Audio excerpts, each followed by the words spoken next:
What's up, guys? Apparently, that's what I say when there's a video or a podcast or anything. I was running through some old videos that are kind of dumb, kind of hilarious and everything. And every time I open up, I can say, what's up, guys? I don't know where that comes from. It is not something that I thought about, I should say. Opening videos and ending them are always a little bit crazy. I felt compelled to catch up with the podcast. There's a few of you out there still listening. There's not a lot to put out there. The lakes are freezing over in the coves. You can definitely fish the main lake from the glaze, from the bridge, all the way up through Army Rec, and then it starts to get icy. So if you are going to go into coves that have a lot of shade in them during the day, they got ice. So be careful out there. It's definitely that time of year when you find them, you found them. And they will still eat. I'm not really sure what the water temp is. I know the dam has been running. So this past weekend, it ran for all the electricity that we needed because of the frigid temperatures out there. And then they kind of slowed it down, and then now I just went back across and it's a running full board again. So I don't know if the bite on the Osage will be good behind the dam in this cold of water. I'm sure that it will be. That hasn't ran like that in a while, so let the fish get adjusted a little bit, and that should be good fishing. So look out if you've got a John boat, if you want to risk putting your bass boat in. You've got plenty of water in the Osage right now. I don't know how fast it'll drop back down, but you could definitely do some exploring around the Osage.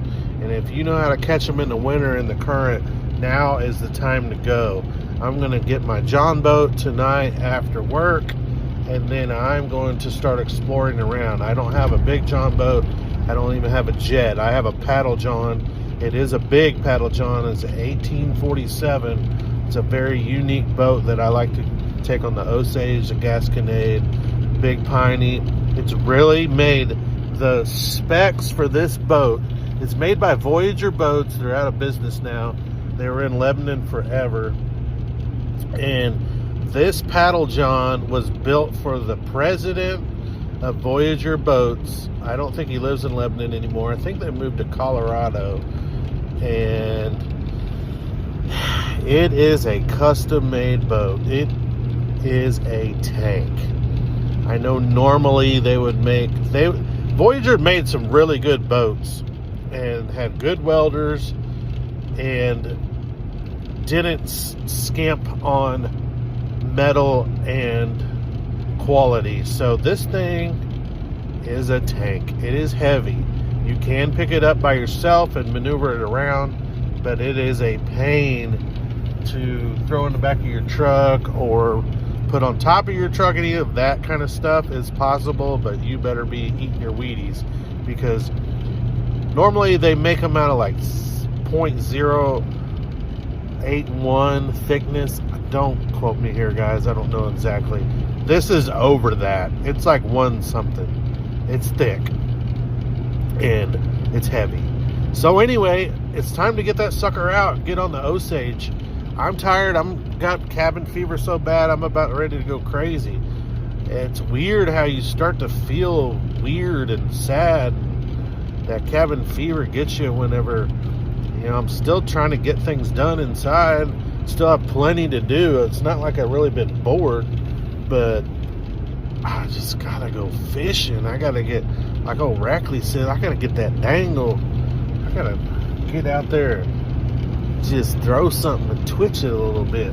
Do something. So I need to get on the Osage. I need to get back on Lake of the Ozarks. I need to go check the docks.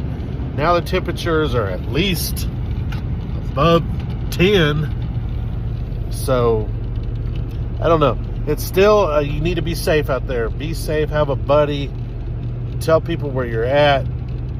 I had an incident last year. I fell in the water in March, and luckily I had so much gear on, and I'm I'm not as strong as I used to be. I could not get back in the boat. I had to maneuver around to the dock and get to the bank, and that was a little scary. So it can happen, and if you've got an inflatable or a regular life vest, get a comfortable one. If you're not comfortable fishing in your life vest, get one that's comfortable, whether it's a kayak vest or a blow up, or even don't go cheap on it, but if you can find something that's comfortable versus the great big Mustang or whatever that you have while you're running your bass boat, you just need to be safe. I got boots usually that I can kick off. I can swim with my boots. I was in the Army for so long and did so much training. It seems like I'm kind of used to swimming with boots, but it's not a bad idea to have boots that you can kick off so you can swim better. It's not a bad idea to do a little,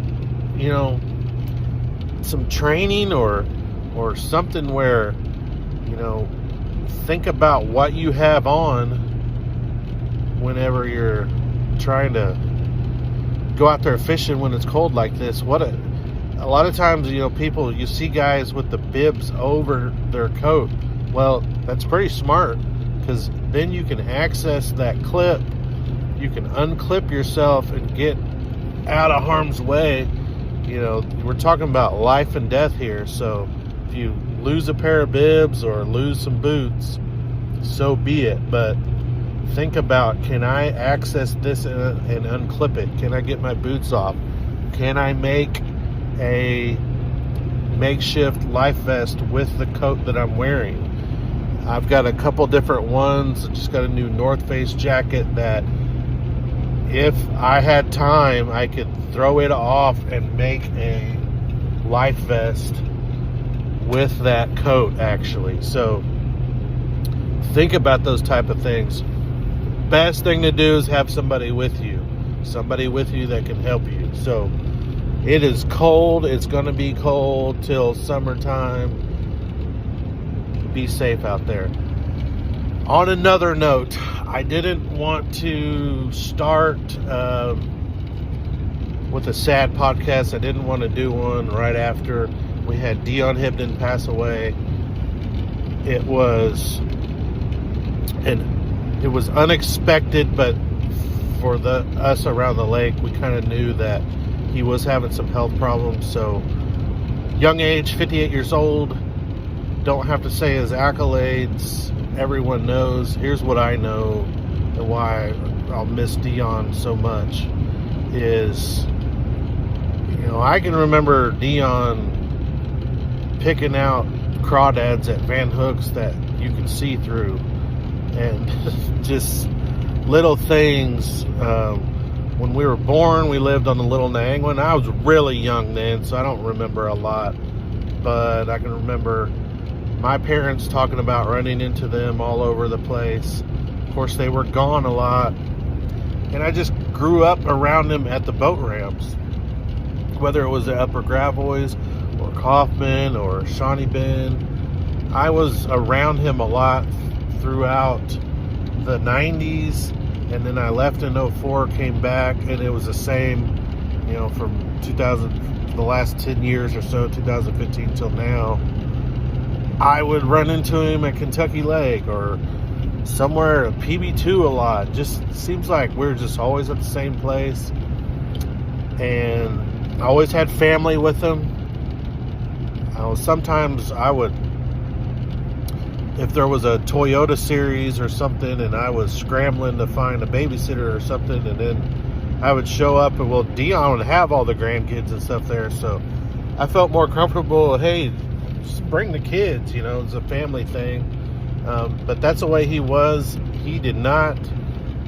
didn't see him alone a lot. He always had family with him. Of course, his sons all fish, and they're going to be fine. They will carry on the tradition of kicking people's butts. That's what they did. They're very competitive in the fishing world, and we're going to miss Dion so much. it just goes to show you just how loved they were. That, you know, I went out to Stover and you couldn't get in the door. There were people from all over, you know, Florida, Texas, all over Missouri, of course, Kansas, Oklahoma, Arkansas, Alabama. There were people from all over the place that drove all the way to Stover, Missouri to go to his celebration of life, and that just goes to show you how much he was thought of. I'm not gonna do a whole bunch of stories and things. There's some great YouTube videos on 10 Horse Monty that they put up there. You know, they did a lot of interviews with him, and then the one that hits home with me is Real Unfiltered Talk with James Bryant. Dion was on that show with him every Wednesday night. We go do gymnastics over in Osage at the Y, and I put on my headphones and I walk. That's my Wednesday night routine while I'm watching Callie do gymnastics, and I listen to James and Dion ramble about various topics. It's comical, it's informative. We're gonna miss that. So I'm not going to talk and ramble on about that, because there are platforms out there and people that knew him a lot better than I did, and I hope that they continue the stories. I hope there's never a time where we forget about Guido and Dion, and I don't think that'll ever happen. There's just not. There's no way. If I go to Lake Norfolk and I'm hanging around Cranfield Junction and I say, you know, I'm from Lake of the Ozarks, there is never a time where, oh, do you know Dion, or did you know Geek? And I said, well, I knew him, yeah, but their name comes up. It doesn't matter where I'm at. You know, in a classic, working the shows, at the Red Crest, working the shows, the old FLW Cup, you know, you work booths, and their name will come up for a whole bunch of different reasons. But if you say anything about the Ozarks, they will come into the conversation, I promise you, and it will probably be like that forever, and for good reason. So, gonna miss Dion immensely on Wednesday nights. I'm gonna miss him at the boat ramp. So I'll leave that at that. All right, it's cold. We are getting back into the 2026 season. We already have tournaments being canceled. I saw that writing on the wall. But you got to schedule them. I've got to do the same thing. I've got some guide trips coming up that I've got people chomping at the bit to come. I need to put a date on the calendar and lock it in. If it gets canceled, it gets canceled. So that happens. So the first BFL at Table Rock that was this weekend is rescheduled for May the 2nd out of Drake Harbor. What does this mean for me? There will be a lot of tournaments that stack up that time in early May at Drake Harbor. This is going to be a river year. This might be for locally. If you're good in the river, you better look at some tournament organizations and their schedule.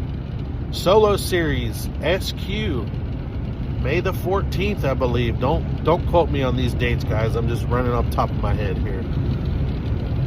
You've got BFL, Drake Harbor, Solo Series SQ.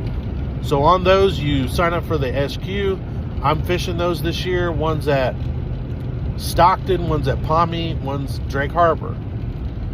Top 30 goes to the Solo, has an opportunity to fish the Solo Top 100, and he caps it at 100. So that does a lot of different things, but get back to the schedule in May, SQ, Drake Harbor. There is wet spot tournaments going up the river. There's the Just Fish Team Trail has a river series. I don't know the dates on those, but they're going to start going out. I need to look at where they're taken out of, but that's a river deal. Mid Lakes, of course, is a river deal. So the Red Fox will have a tournament probably in of April sometime. If he does it in May, I don't know. But anyway, he'll have one in April and then one in October. That's a river deal. So you river rats, you got some derbies that you can get in this year, and it's going to be pretty interesting to see what shakes up. I know some old boys that they like the river. You know, they kind of shy away from these PB2 tournaments, but when there's something up the river, we get some guys come out of the woodwork going, who the heck is this guy? You know, and then he brings in 22, and you're like, whoa. And, you know, guys like the old timers, oh yeah, that's old Stamp. You better watch out for Stamp. So, looking forward to that on the River Series and all the tournaments going out of Drake Harbor this year. Hopefully the lack of rain, water coming out of Warsaw, you know, that factors that comes into play on the river. So hopefully that is manageable, and we can fish. You know, it can blow out in the river. It can blow out quick. So see what happens. It's definitely going to be interesting. What else is going on for this year? The February 14th is the Lake of the Ozarks Fishing Expo. Another guy that we lost, Stephen Calpery. I'm probably saying that last name incorrect, and I apologize. Stephen passed this last year. Also, he was the coordinator and director for the Lake of the Ozarks Fishing Expo, and he was a good friend of mine. He made jigs and all kinds of tackle, and I did that forever. We bounced ideas off each other a lot. We talked a lot. He fished around the 50-mile marker quite a bit, so I ran into him a lot. And I ran into him a lot at the gas station, and of course at Upstream when the sun was running upstream. And just a good dude. And that Fishing Expo is February 14th. He will have a booth in his dedication that is just for kids. So if you have any baits, any tackle stuff, life vest, hats, rod and reels you want to get rid of, would be good for kids, bring it. They're going to give them away at that booth. And what we want to do is send all the kids out with something to go fishing. So if it's crappie stuff that they can use on Grandma and Grandpa's dock, crappie nibbles, crappie jigs, crappie rods, bring it, and we'll give those out. I'll be in the Lake of the Ozarks Guide Service booth, LOZ Guide Service, and the MML Lures booth. We're going to combine efforts and run a booth. Jeremy's going to be making crappie jigs, anything that you can think of. He's got bucktail, squirrel tail, marabou, tinsel, crystal this, crystal, you know, the good crystal stuff, not the bad stuff. And he's going to be making jigs on the spot, I believe, maybe, or he'll have a whole crap ton of them already done up that you can see. And there's going to be seminars and other guides, and I don't know who all's going to be there. I know a lot of bait companies will be there. We'll have Bait Cave there. I don't know if Bo's coming with Bojangle, but they'll be around. And what else? I'm sure the tournament organizations will be there, so AIA. Bass and Bob. Jack will be there somewhere. I don't know if he's got a big booth or if he'll surely be there. But it is February 14th. It is Valentine's Day. What a great day. Bring the kids, get some free stuff, and then go out for Valentine's dinner afterwards. Sounds like a good day to me. So, that's going on. Get your maintenance done. Get it done now. Tournament season, fishing season, boating season is all coming into the calendar here really shortly, and you don't want to go out there and not be ready. There's some things that I'd like to get done that I've got to save some pennies for. Still running the old Champ. I still don't know if I'm going to get a new boat or just keep on keeping on with the maintenance and the things that need to be done to the Champion. My motor, I guarantee you, the last time I had the hours checked, I was around 1,700. So that's a lot of hours. But she's still going. Still purring. So hopefully I don't have a episode to where I'm just forced to get a new motor, a new boat. But you know, she's 20 years old. 20 years old, but you can't find a boat that rides better. There's some that are good. They're close to a Champion 206, a wide body. There's some that's close. Phoenix, they make some that are close. Bass Cats are close. I'm not going to say better unless you just want a true 21 foot or above. I'm not going to say better because it just doesn't get much better than the Champion 206. And when you're on Lake of the Ozarks and you decide, ooh, I want to go to Rainy Creek and I'm in the Glades, then you better have something that's fairly good to run because you're going to feel it. So get you a boat that'll take all the waves and get you there safely. Safe and sound. So I got an older boat, but it's just tough to go out there and see the sticker price on a new boat. Maybe I need to repower. We'll see. Anyway, I'm gonna get off here. I gotta go to work. I gotta do good things for God and country today. I hope you guys have a wonderful Wednesday and stay warm. Thank you for listening. Stay safe out there. It's cold.